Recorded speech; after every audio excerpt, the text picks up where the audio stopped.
সেদিন বেঙ্গল সাফারি থেকে ফেরার পথে তার পাশেই তরিবাড়িতে চলে গেলাম অ্যাওয়াম ইন্ডিয়া মনেস্ট্রিতে। আমি অনেকদিন থেকেই শুনেছি শালুগড়া অঞ্চলে দুটি বড় বড় মনেস্ট্রি রয়েছে, কিন্তু কোনোদিনও যাওয়ার সুযোগ হয়নি। বেঙ্গল সাফারি থেকে ফেরার পথে তরিবাড়িতে ঢুকে গেলাম অ্যাওয়াম ইন্ডিয়া মনেস্ট্রিতে। আমি তো একেবারে অবাক হয়ে গেছি। এতদিন যত মনেস্ট্রি দেখেছি সবই পাহাড়ে, বলতে গেলে পাহাড়ের একেবারে টিলায়। ফলে মনেস্ট্রি যে মূল মন্দির গৃহ এবং তার আশেপাশে যে সকল কনস্ট্রাকশন থাকে তা একটু কনজাস্টেড থাকে, কিন্তু এটা যেহেতু সমতল ভূমি এবং অনেকটা জায়গা নিয়ে তৈরি করা হয়েছে এই অ্যাওয়াম ইন্ডিয়া মনেস্ট্রি। এই মনেস্ট্রিটা আয়তনে এতটাই বড় এবং উচ্চতা প্রায় 7 তলা একটা বিল্ডিংয়ের সমান। এরকম বড় মনেস্ট্রি আমি এই প্রথম দেখলাম। এবং এর সামনে রয়েছে বিশাল ফাঁকা চত্বর, সুন্দর করে পরিষ্কার করে সাজানো, এবং তার চারপাশে রয়েছে ফুলের বাগান।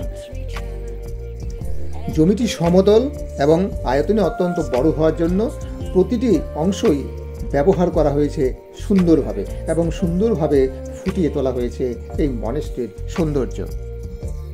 এটি একটি টিবেটিয়ান মনেস্ট্রি, যা 2005 সালের ডিসেম্বর মাসে জমি নিয়ে তার বাউন্ডারি তৈরি করার মধ্য দিয়ে শুরু হয়েছিল।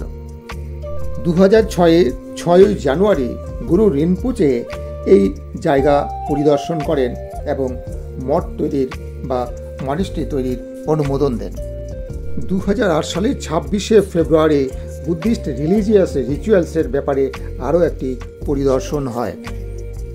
পরের বছর অর্থাৎ 2009 সালের জুলাই মাসে এর ভিত্তিপ্রস্তর স্থাপন হয়। অবশেষে 21শে জানুয়ারি 2016 এই মনেস্ট্রি তৈরির কাজ সম্পন্ন হয়। আমরা জানি যে কোনো বড় মনেস্ট্রিতে বৌদ্ধ ধর্ম শিক্ষার সঙ্গে সঙ্গে নীতিশিক্ষাও দেওয়া হয়, এখানেও রয়েছে সেই ব্যবস্থা। এই অ্যাওয়াম ইন্ডিয়া মনেস্ট্রির যে গঠনশৈলী এবং এর বিশালত্ব দেখে আমি অভিভূত হয়েছিলাম।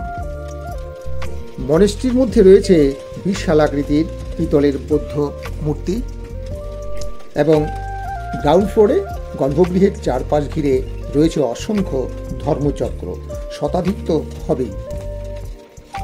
শিলিগুড়ির আশেপাশে যারা দর্শনীয় স্থান দেখতে চান তারা কিন্তু অবশ্যই আসতে পারেন তরিবাড়ির এই অ্যাওয়াম ইন্ডিয়া মনেস্ট্রিতে।